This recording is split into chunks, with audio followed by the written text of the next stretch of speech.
দক্ষতার যে বিকাশ কিংবা আমাদের ইন্ডাস্ট্রিগুলোর যে চাহিদা তার মধ্য দিয়ে আমরা কতটা দক্ষ জনশক্তি তৈরি করতে পারছি। এখনো চারপাশে কান রাখলে আমরা বেকারদের আর্তনাদ শুনি কিংবা তাদের চাকরি নাই নাই এই ধরনের একটা শব্দগুলোর আমরা অসংখ্য বেশি শুনি। করণীয় জায়গাটা শুনতে চাই শোভন ভাই।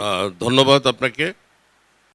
আসলে এখন যে অবস্থা সেটা কিন্তু 10 বছর আগে ছিল না। আমরা ইন্ডাস্ট্রিটা আপনি বলতেছিলেন যে ইন্ডাস্ট্রির চাহিদা মাফিক শ্রমিক পাওয়া যাচ্ছে না, দক্ষ কারিগর পাওয়া যাচ্ছে না। তো দক্ষ কারিগর তৈরির জন্য কিন্তু বাংলাদেশে বিগত সময়ে কিন্তু কিছু কিছু প্রতিষ্ঠান কাজ করেছে। যে কাজগুলো করেছে আমি মনে করি সেই কাজগুলো ইন্ডাস্ট্রি জন্য উপযুক্ত ছিল না। অনেকাংশেই সার্টিফিকেট নির্ভর দক্ষতা ছিল।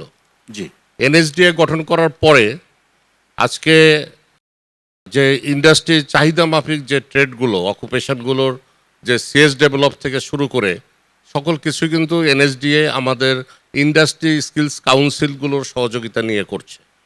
এবং একটা অকুপেশন চাইলেই কিন্তু মুহূর্তের মধ্যে আপনার তার সিএস হচ্ছে না।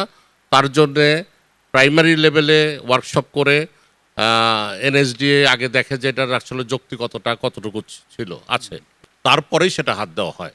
এখন আসেন যে দক্ষতার প্রশ্নে আমরা যে এসটিপিগুলো আছে তাদের মাধ্যমে আমাদের এই দক্ষতা কার্যক্রমগুলো পরিচালিত হচ্ছে এবং সেখানে যে বিষয়গুলো আসতেছে যে কম্পিটেন্ট হওয়ার ব্যাপারটা প্রপারলি যদি না শেখে তাহলে তার কম্পিটেন্ট হওয়ার কোনো সুযোগ এখানে থাকবে না, থাকা উচিত নয় বলে আমরা মনে করি। কর্ম পরিকল্পনা গ্রহণ করেছে এবং আজকেও আপনি দেখেন যে এখানে যে কিনোট প্রেজেন্ট হয়েছে আমি দেখলাম যে সেখানে অনেকগুলো চমৎকার আইডিয়া নিয়ে আসছে এনএসডিএ।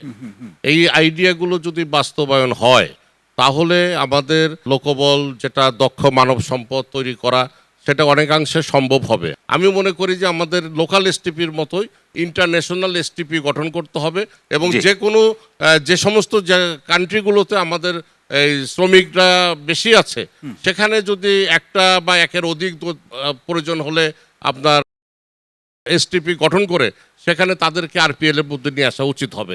তাহলে তারা যেমন তাদের শিক্ষাটাকে তারা রিকগনিশন পাবে। এই একটা বড় কাজ কিন্তু এনএসডিএ করতেছে। মানে সময়ের প্রেক্ষাপটে এই পরিবর্তনটাকে অপরিহার্য মনে করছেন। বর্তমান এক্সিকিউটিভ চেয়ারম্যান মহোদয় কিন্তু এই কাজটা হাতে নিয়েছে বলে আমি জানি।